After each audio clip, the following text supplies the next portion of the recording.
Ladies and gentlemen, it is Steelers week, aka Revenge week. The Ravens get it done against the Steelers. We look back on the Ravens-Giants game, look ahead at some drama and the Ravens-Steelers matchup.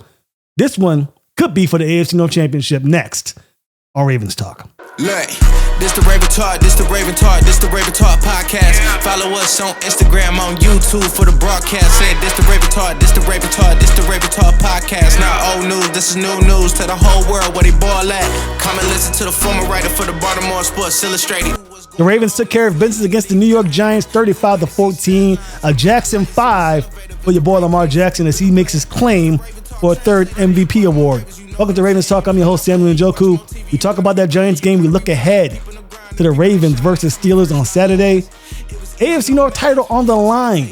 We touch on that. We talk about some drama that has been brewing for the last couple of weeks and took another turn after the game against the Giants. We also have Mark Clayton, the legend, former Ravens wide receiver, to come in and talk about his thoughts on the Ravens-Steelers matchup, as well as his thoughts on the drama that has unfolded so far with a certain Ravens wide receiver. He'll also give us his take on the MVP race between Josh Allen, Lamar Jackson, and Saquon Barkley. I think it's a two-man race, but we'll touch on it next. But first, Ravens get the job done against the New York Giants. No surprise here.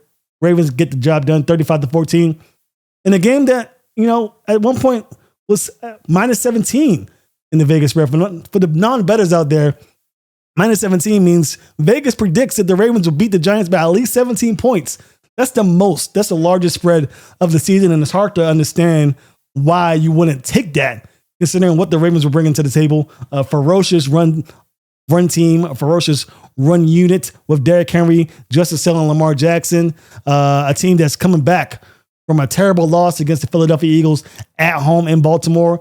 A bye week for John Harbaugh. You know how he does in those bye weeks. So a lot of things going the Ravens' way, and then the New York Giants with only 2 wins. They're looking at potentially the first overall pick, not just first overall pick in the draft. Shedeur Sanders, a potential candidate for the New York Giants. So they're looking to 2025. The Ravens are looking for a Lombardi trophy, and they showed the world on Sunday that they're one of the teams that you better not turn your back on, because, the Ravens had 5 losses, but those 8 wins look pretty darn good to me. And those 5 losses were pretty small in terms of margin. So the Ravens are doing what they have to do.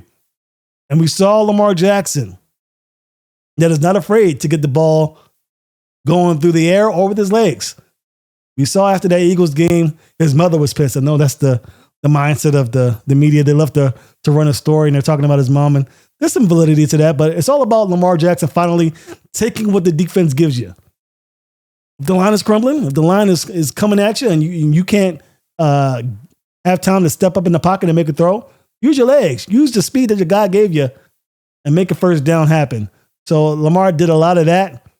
A lot of potential for some big runs. I think the first run of the game led to a fumble. So I think Lamar has to do a better job of not taking the big hit, sliding.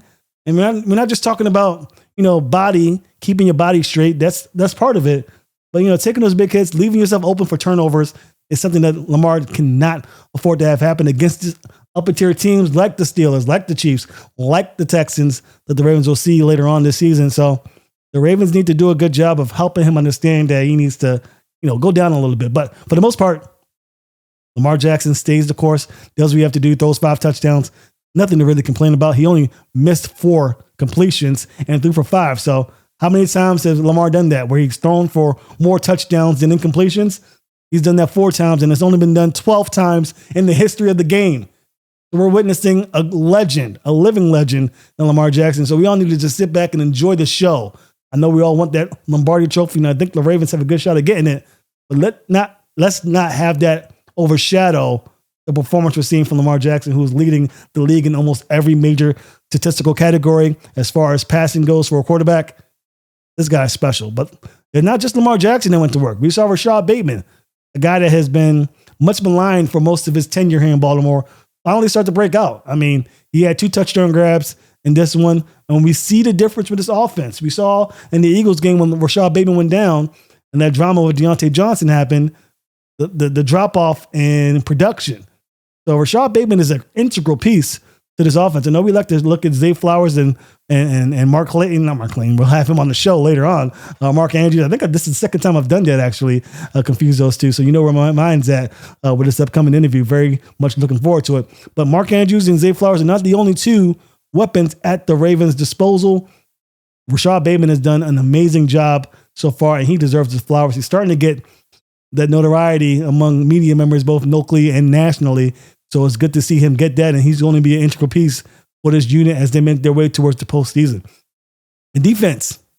The Ravens defense is doing exactly what they've been doing since that meeting that has been talked about very much so since that Thursday Night Football game where the Ravens won against the Bengals in a shootout, but felt like a loss for the defense, and a lot of changes have been made, most notably having Kyle Hamilton move into the back end on a more consistent basis, and this defense is still continuing to do very well. Besides penalties, mistakes that have happened for this defense that has really caused the opposing team to get points. I think both of the Giants' touchdowns were due to penalties that extended drives, pass interference calls, roughing the passer calls, things that you cannot have against these opponents where you're going to have about 1 or 2 possessions be the difference in the contest. You cannot have that. So hopefully for the Ravens' sake, moving forward, those penalties cease, but it's week 16.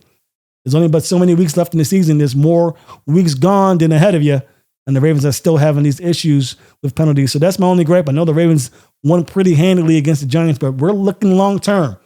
Beating the lowly Giants isn't enough. We have to use the information that we had during that game to assess the improvements that need to be made. And let me give some shout outs, like we just did, for some very impressive players in this game. I'm going to come back. We'll talk about something that's been on my mind very much so the last couple of weeks, and that is the MVP race. Lamar Jackson is lagging behind in second place with Josh Allen's performance. Should Lamar Jackson be getting a little more credit for his actions on Sunday and throughout the season? We'll touch on it next on Ravens Talk.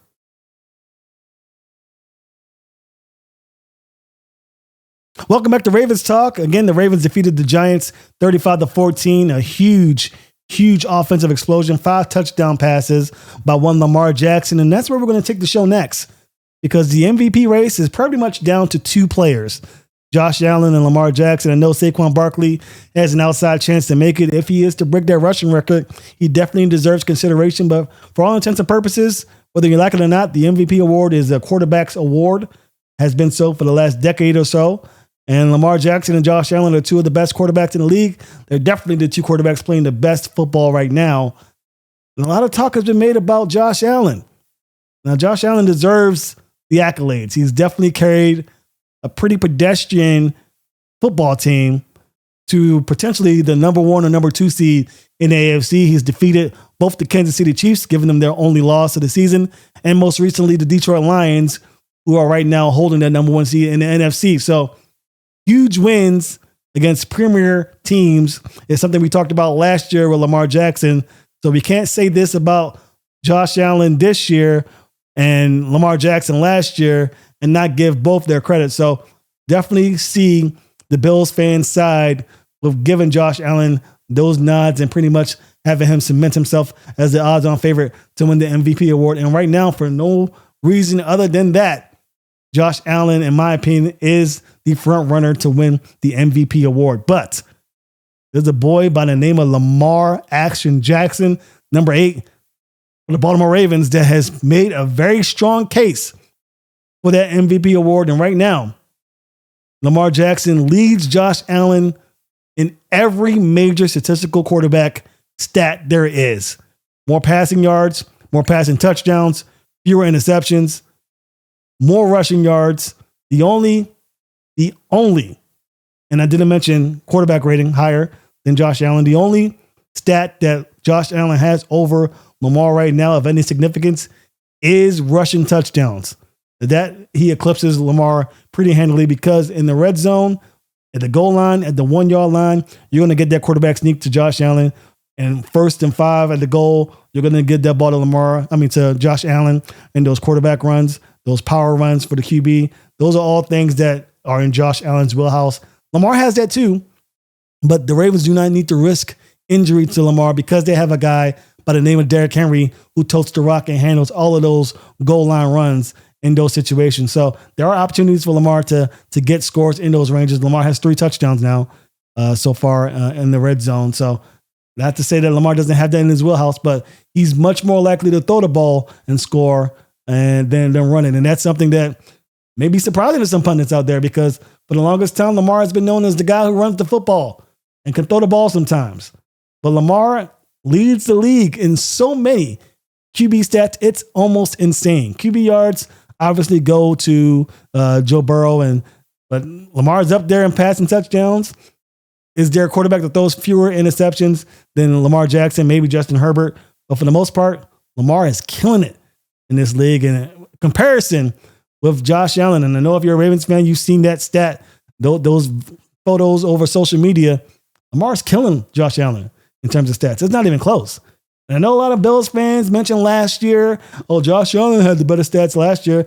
Not even close to the margin of distance between Lamar and Josh this year. In some regards, there were some stats where Josh Allen was a superior quarterback. But this year, Lamar's lapping Josh Allen. So in my opinion, the MVP award should go to Lamar Jackson. I think he's the best quarterback. If the stats were a little fumbling, maybe Lamar threw more picks than Josh Allen, but Josh Allen had more touchdowns. Maybe Lamar has more rushing yards, but Josh Allen has more passing yards. Then I think you could point to the obviousness being the head-on-heads with the Chiefs for the Bills, with the Lions most recently. Yes, then maybe you can make a case that Josh Allen has this in the bag. Right now, Josh Allen is the odds-on favorite. And if you're a Ravens fan, you can't be too upset with it because Josh Allen has had a good year. But this race isn't over. I've seen people like Dan Orlovsky and others on various national media networks say that the award should go to Josh Allen and it's over. Did we not play 17 games in this NFL season? Who's to say Lamar doesn't have a big game against the Steelers upcoming? And then the Texans on Christmas on primetime television, and cements his case during the Browns game in Week 18 to clinch a high seed in the postseason and mirror the record of the Buffalo Bills. Then what? Does that head-to-head matchup against the Bills in Week 4 not stand precedence? Does the overshadowing, the overwhelming stats over Josh Allen not lead us to believe Lamar Jackson will win? So my issue with the MVP race isn't necessarily that Josh Allen's in the lead. I think right now Josh Allen deserves it, especially most recently. Lamar struggled against the Eagles and the Steelers, the last 2 contests against big-time opponents. So I see it, but the stats are the stats, and the numbers don't lie. Lamar Jackson is the better quarterback, and because of that, you got to say that Lamar is in the race, and it's way tighter than you think, folks. Don't let the national media fool you. I know they love Josh Allen. Hell, I love Josh Allen. I think he's a phenomenal guy. And I know a lot of players, both on the Ravens and the Bills, would say the same. But I'm a business guy. I'm all about business. And the fact of the matter is Lamar Jackson is playing better than Josh Allen. He's playing way better football than Josh Allen. And he's going to cement his case, I believe, for the MVP award. And if he has even half as good a game against the Steelers and Texans as he had against the Giants, and if I'm a voter, I'm voting Lamar Jackson through and through. I know Josh Allen has big games coming up. Well, not so big games against the New England Patriots. I mean, come on. 2 games against the Patriots, the luxury of playing in the AFC East, I guess. So Josh Allen has a chance. I think it's his award to lose right now. Just being honest, it's Josh Allen's award to lose. I mean, he will have to lose this award more so than Lamar Jackson wins it at this point. I think that's the reality of the situation, but Lamar Jackson could definitely win it. Make no mistake about it. And I think a lot of accolades and congratulatory remarks and all of the praise that goes along with being the best quarterback needs to be shown to Lamar Jackson because he's by far the best quarterback in the NFL. A case can be made for Joe Burrow, but, his team sucks. The Ravens don't suck. The Bills don't suck, so it's those two. I just think that you got to give some respect to number 8, Lamar Jackson, and he's going to earn that respect coming up in these next 2 games, as will Josh Allen. So we'll see what happens. But again, I think Lamar Jackson will end up being the MVP. He deserves the opportunity for that, and the national media probably should stop looking stupid and saying that the race is over when it's clearly not, based on stats alone. Let me come back. We'll touch on a little bit more drama outside of stats. There's a guy in the Ravens facility kind of in the Ravens facility, who's causing a little bit of trouble. Just a little bit of trouble. We'll touch on it next on Ravens Talk. Welcome back to Ravens Talk. Again, the Ravens get the job done against the Giants, looking ahead to the Pittsburgh Steelers. But before we touch on that game, we need to talk about Deontay Johnson, who once again is barred from team activities. I know they say it's a mutual thing. Yeah, go ahead and cry me a river. The Ravens do not want him anywhere near that team. You don't want his toxicity to rub up off on the other players. They are focused on the Pittsburgh Steelers, not stat chasers, not contract holders who are looking for that big payday. The Ravens have nothing to do with that. Their front office is closed until after the postseason. So the Ravens don't have anything to do with whatever it is that Deontay Johnson is looking after. And listen, I get it. As a sympathizer of athletes, trust me, I am well within the realm of intelligence to understand that Deontay Johnson is looking for a lot of stats to prop him up to get that payday that he thinks he deserves. But there's certain ways to go about it, right? There's certain ways to go about it. And Deontay Johnson refusing to play. And this has been an occurrence with also the 49ers. I'm not sure how to start it where players think they can just refuse to play without consequence. That's not how it works, especially in the city of Baltimore where John Harbaugh reigns supreme. No shot about it. But refusing to play for Deontay Johnson has cost him a shot at playing against the Giants. And it looks like it's going to cost him a shot to get revenge on his old team, as he has been mutually agreed upon with the Ravens to sit this week out and be barred from both practice and the game. I don't know where this ends. I mean, common sense tells you that the Ravens are looking for that comp pick. Cutting him will give them no shot of getting that comp pick. At least they have a shot at some compensation if he were to go into free agency and sign a huge deal or somewhere near a huge deal to get some more draft picks in their arsenal. But that's pretty much all this is. The Ravens probably don't want to give him to another team. We talked about that last week as well. So there's something with that. But for the most part, this is just an unfortunate situation because the Ravens have Rashod Bateman and Zay Flowers, Mark Andrews, Isaiah Likely. You can never have too many weapons. And Deontay Johnson has a skill set that's useful. His ability to separate from defenders and man coverage is noteworthy. Everyone knows about it. So having him available to do that would have been nice. Of course, he hasn't really been much of a threat in this Ravens offense as of yet. Maybe some of that is mental with him. Obviously, some of that is not having that chemistry yet with Lamar Jackson. But listen, you can't refuse to play. And for me, if the Ravens are continually requesting you not be in team activities, that means that he's still not in that mental space to say, okay, I'm in the wrong. Let me help this team win a championship. So that's my take on it. I think that Deontay Johnson's time with Baltimore is obviously over. There's a slight chance. It looked like this is a week-to-week thing. At least that's the way it's being presented to us. Maybe that's logistics, how they have to do it in terms of suspensions and stuff. But it seems like they're giving him an opportunity to come around. Will he do so? It remains to be seen. Regardless, this team doesn't really need him. I think Shannon Sharp said it best on his show. He's a jack, just another guy in terms of this offense. And that's how it is, really, for him in regards, not his talent. Obviously, he's a talented guy, but in regards to his role in this offense, they don't really need him.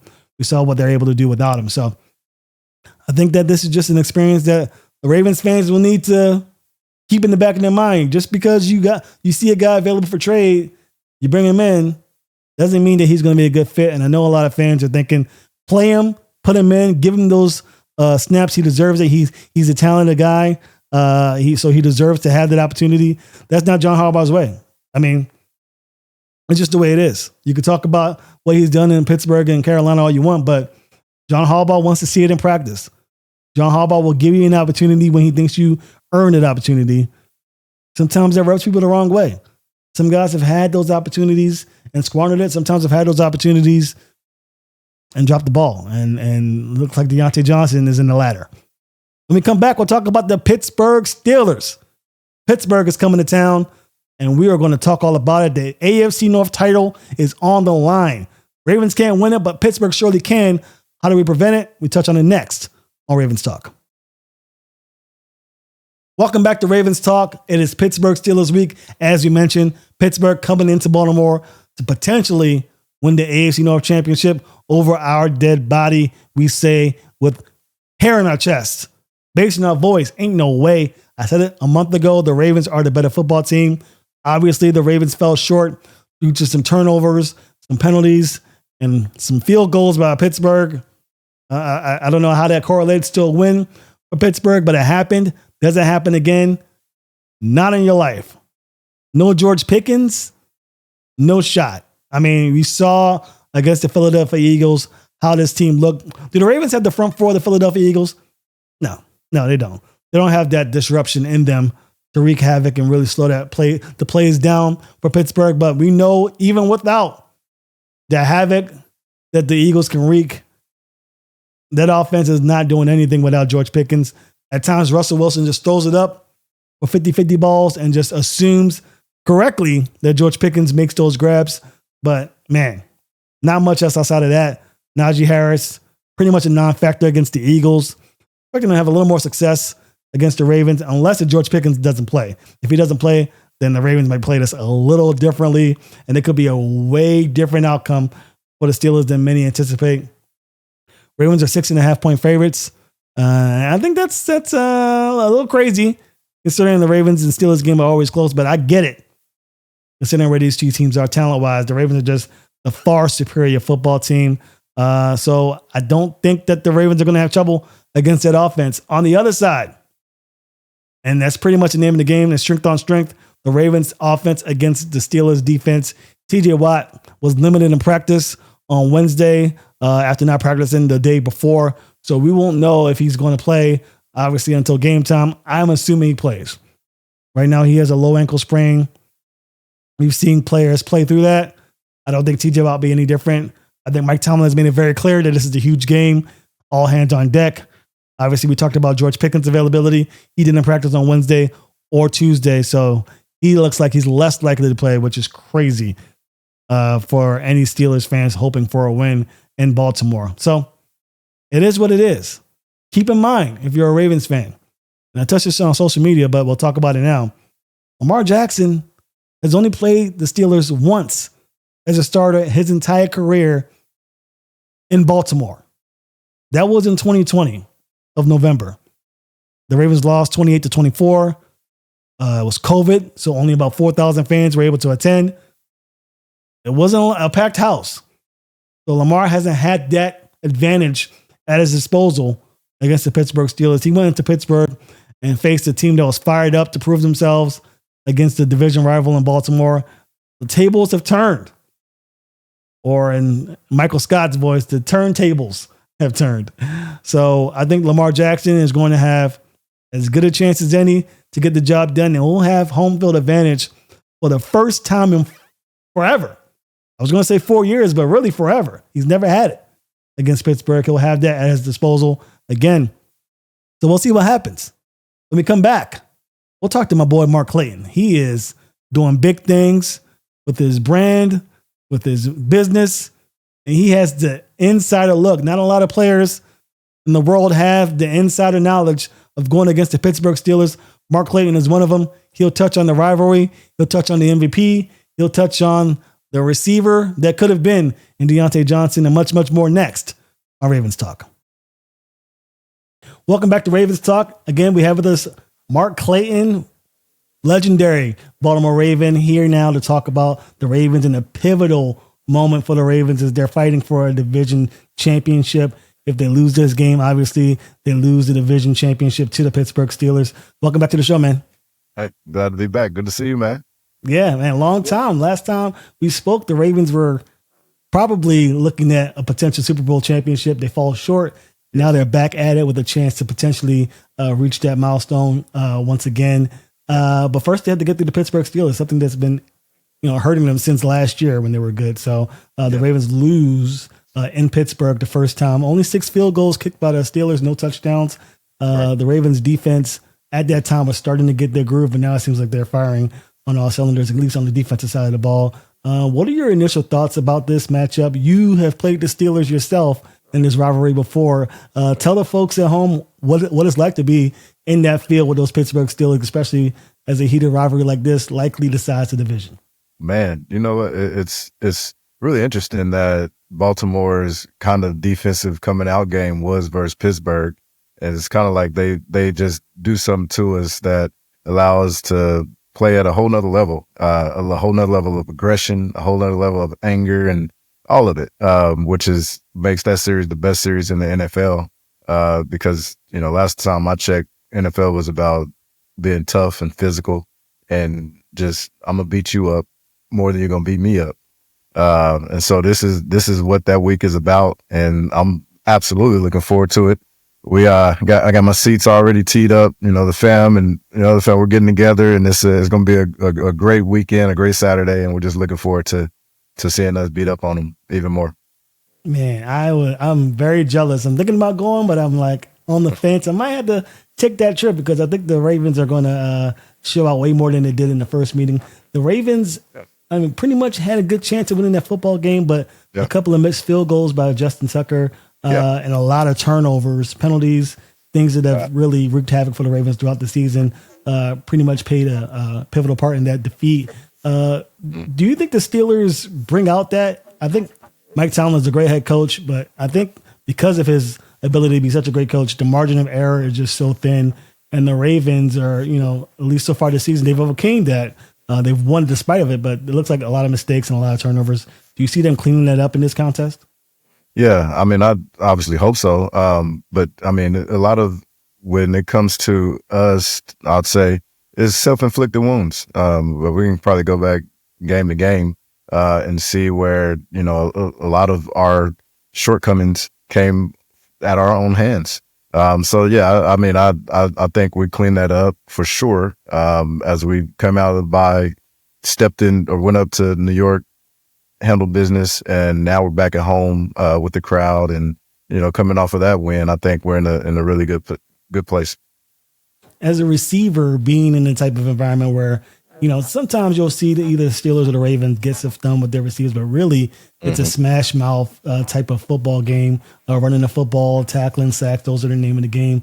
Yeah. As a receiver who's played in this, is it different being in the type of environment? Do you expect to probably get the football less? And what is your overall mindset when you come into these type of contests? Yeah, if I'm on the Ravens today, I'm expecting my goal would be to get at least 2 or 3 pancake blocks. it's one of those where it's like, I'm going to make some plays through the air, but at the end of the day, we're going to assert our dominance, our physical dominance. And, that's what win games, and that's Ravens ball and, sticking to our identity. Although, Lamar is going to throw touchdowns, but a lot of the body blows that happen are on the ground. It sets us up. It sets our pass game up really well. And so I don't see us deviating from that in any capacity. Hopefully we play Raven ball. Our receivers get into the run game with some really good run blocking. And I like to see Derrick Henry going up and down the field quite a bit this game. Yeah, Derrick Henry, I think he averaged about 5 yards a carry in the first contest. So the Steelers did okay bottling him up, but still he had pretty much success every time he touched the football. But you mentioned the receivers, you being a receiver yourself. The Ravens have 2 very special receivers in Zay Flowers and Rashod Bateman. And Rashod Bateman especially seems to be coming out of his shell. This is his coming out season. Apparently he had 2 touchdowns in that win against the Giants, and he's pretty much been there all season. In fact, that Philadelphia Eagles contest, they were doing very well until he got injured. So he's been a big part of this offense. Can you talk about what you've seen from Rashod Bateman so far this year and any differences between this year and previous seasons? Yeah, I think health, has clicked. I think, the contract was huge for him. I think he's playing free, and, Lamar's absolutely giving him an opportunity to make plays. Coming into it, I always thought he was a talented receiver and was a really good route runner at Minnesota. And I felt like he was a great get. And so, seeing the fruit of that, a few years later, some would have wanted it sooner, which that's how we are. We want it now. But seeing the fruit of that is really cool to see. I'm happy for him and been certainly happy for the organization and that we have this complete offense, that, didn't necessarily need another receiver, but, rich getting richer is nothing wrong with it. It's better to have than have not. But yeah, I'm enjoying seeing how we've developed receivers, and we have the most lethal offense, I'll say, still in the NFL.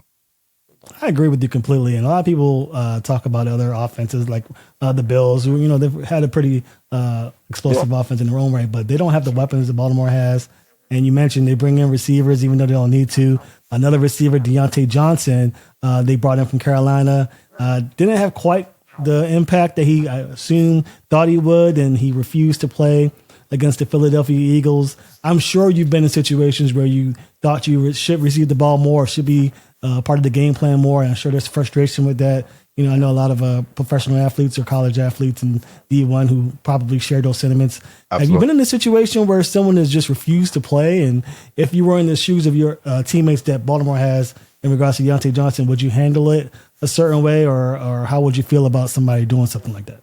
Yeah, I think there's a professional way to go about it, and then there's a childish way to go about it. And look, in the NFL, there's a mix of all of it. There guys that are consummate pros and guys that are not.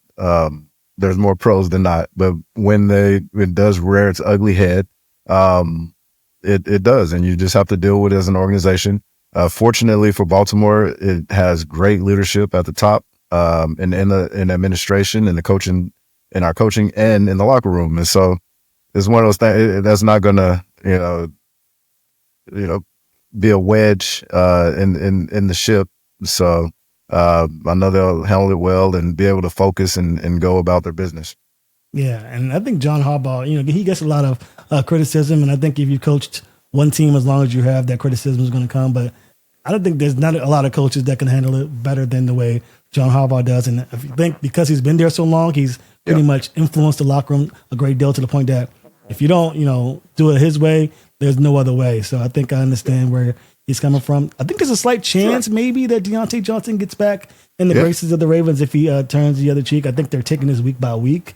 That would be my assumption. But I think in the back of the Ravens' mind, they're thinking, okay, if this guy doesn't act right, we're not going to cut him. We're going to try and get that comp pick, and we're not going to put him to another championship contender. And he could possibly be the reason why we don't make it far into the postseason. That's right. Moving forward, I think that the Ravens have a decent chance at winning these next 3 games. I want to get your thoughts on that, but first, I think the main catalyst for that increase in wins heading into the end of the season will be Lamar Jackson, who I think has had a stellar season. I think he's one of the favorites to win MVP. Obviously, Josh Allen is receiving a lot of accolades and props because of his play, and he deserves it. But based on the stats, I mean, Lamar Jackson's been having the better season. I think the numbers show that Lamar has been that guy. What are your thoughts on it? I know a lot of people are thinking about last season when Lamar's stats weren't as great as others, but so far it looks like he's firing on all cylinders.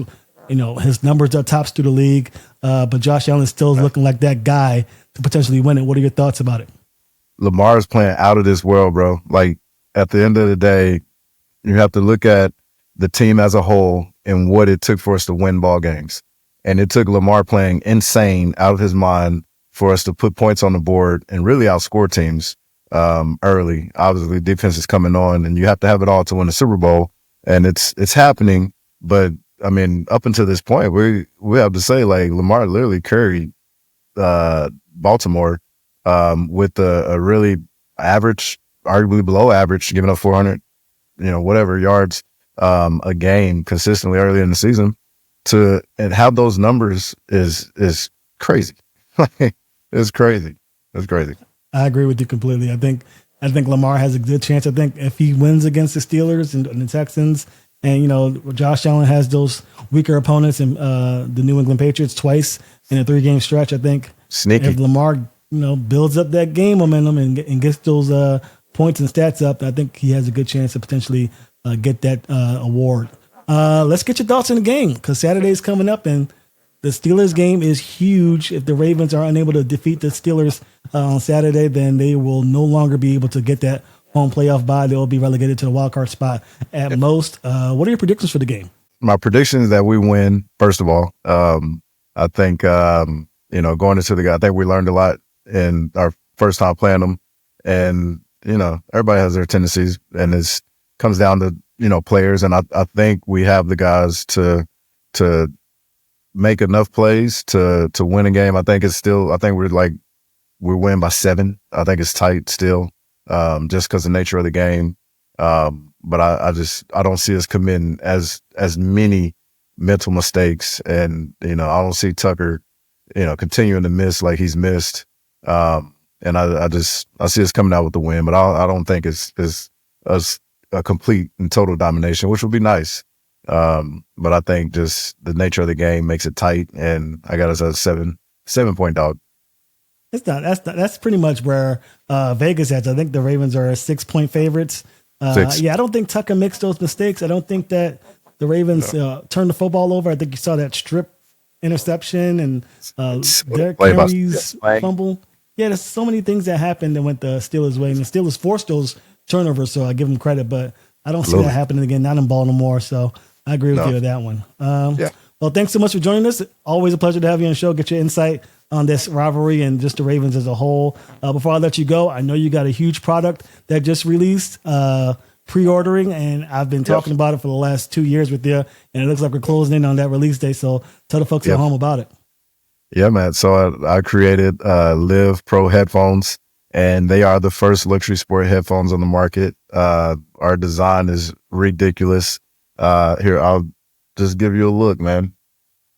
So I've been working on these for a while, but these are and will be the craziest, coolest headphones on the market when it comes to sport and or just chilling. Man. But these babies are comfortable. You can lay back on the bench and do all you got to do, and the sound is amazing. I promise you that. I cannot wait to order it. I've been thinking about it for literally months.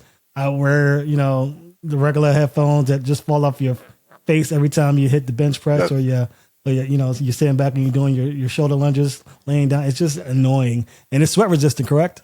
Yes, sir. Oh, yep. So goodness. what we did, we're totally sweat resistant, IPX5. But their ear pads are removable, so you can get all gunk and junk, whatever. Then switch them out if you want to, and or wipe them down. Do whatever you need to do. That's awesome. Where can you order it if you want to? liveaudio.com. It's LIVV, like the hat, audio.com. Awesome. I'll have the link in the description for everybody on YouTube, and I'll have it on display on the screen for those on Spotify who can't click it. Live Audio, that's an awesome headphone. I'll make sure I get one, and maybe we'll even give one away when it releases later next year, correct? Yes, sir. Yes, indeed. Awesome. Yeah. Well, thanks so much, Mark, for joining us. I appreciate it. When we come back, we'll get final thoughts on the Pittsburgh Steelers. Huge game. We'll get my final thoughts on the prediction and what goes down next on Ravens Talk. Have you ever noticed that headphones were designed just to sit on your head, but not move with you? It's time to evolve the headphone, so you can do more than just listen. It's time to live.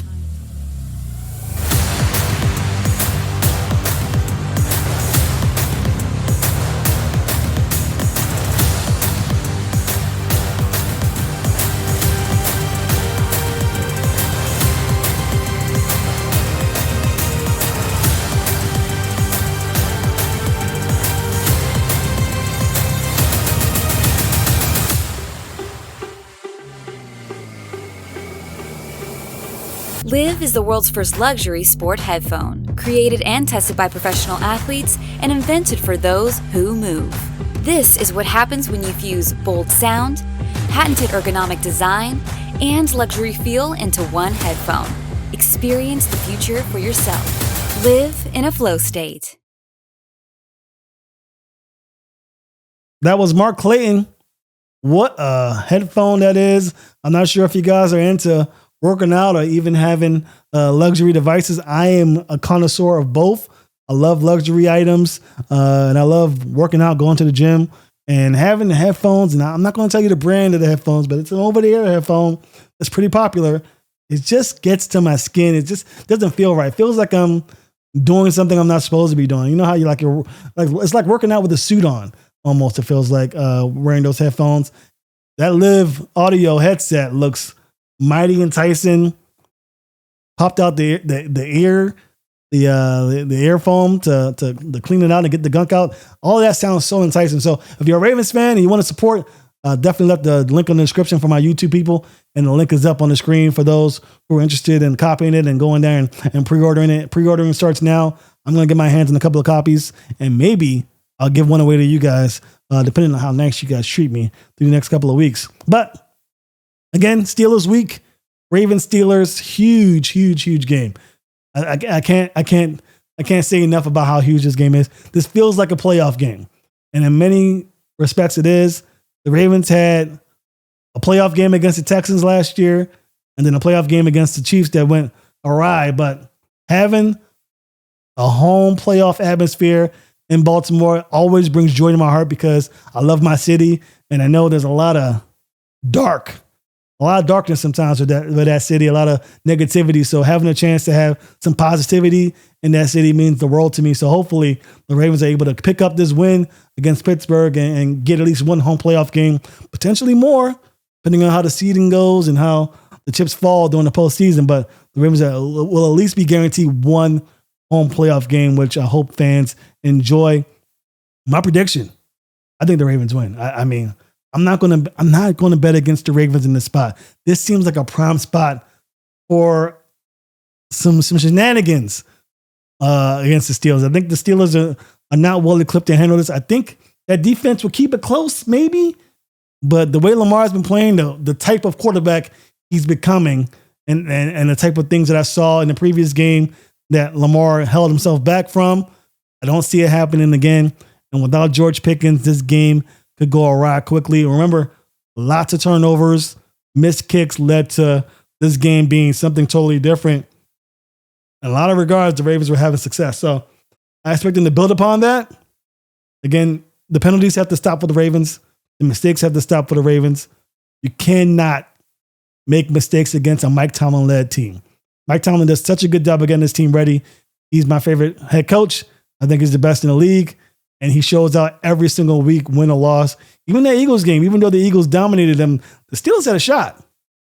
And that's all you really want from your team is a shot, especially against a team that's overwhelming you like the Eagles did. So I'm giving the Steelers some respect here, but I still think the Ravens are the much superior football team, and that's why I'm picking the Ravens. Give me the Ravens to win 28-20.